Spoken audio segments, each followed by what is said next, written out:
Welcome to the morning after semifinal weekend here in the CFFL.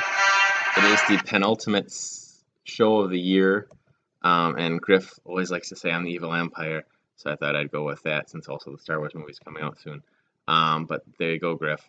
Um, into the week that was here, we'll start with Griff against the Little Big Men in the fifth place game. It was not a game at all. It was a whooping.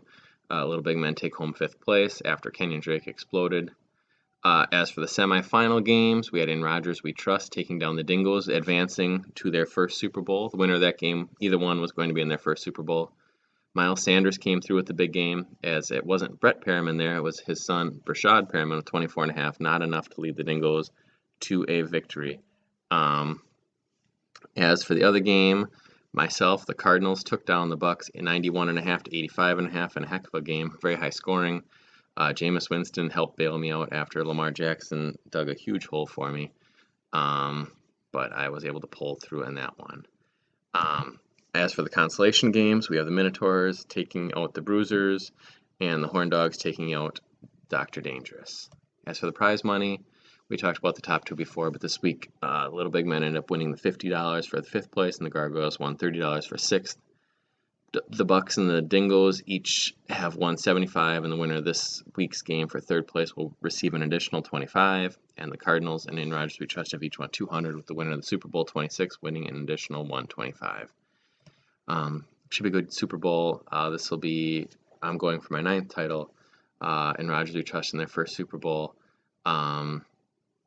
So we'll have to see here who pulls it out. It should be a good game. Both teams have been playing pretty well, and Miles Sanders has been on fire. McCaffrey's awesome.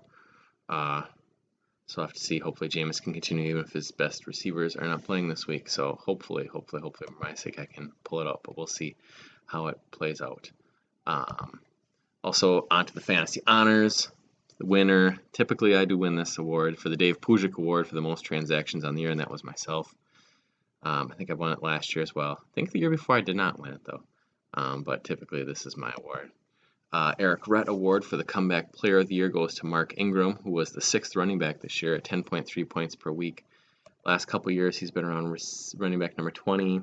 Wasn't a huge comeback, but really returning to being a fantasy star after kind of being second running back flex consideration for the last couple years. Kind of becoming the man now in Baltimore. Well, not really the man, Lamar is, but sort of. The fantasy honors for the undrafted free agent goes to Devontae Parker. He was the 16th wide receiver at 6.5 points per week. A couple injuries actually and a slower start held him back. Originally signed as a free agent by the Horn Dogs, released, picked back up by the Bucks. Almost got him a Super Bowl berth with 2 touchdowns this past week. After signing a big contract extension, big year for Devontae and probably big things to come. Although they might actually not have to throw as much next year if they're halfway decent. Next up is the Tom Brady Award for the best late-round pick. That went to DJ Chark, who was a 15th round pick by In Rogers We Trust. 7.9 points per week and was receiver number 6.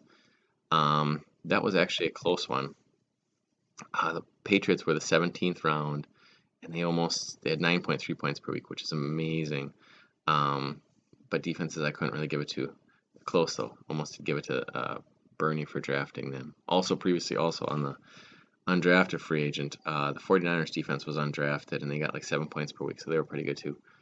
So hats off to the Bucks on that one as well for that free agent signing. Next up is the ignominious award for the Ryan Leaf Award for the free agent bust. First round bust, not free agent bust, first round bust. That went to Odell Beckham with the 10th pick by the Minotaurs. Only 4.2 points per week. He finished at receiver number 41. This year had a couple choices. Le'Veon Bell was kind of disappointing, but still okay.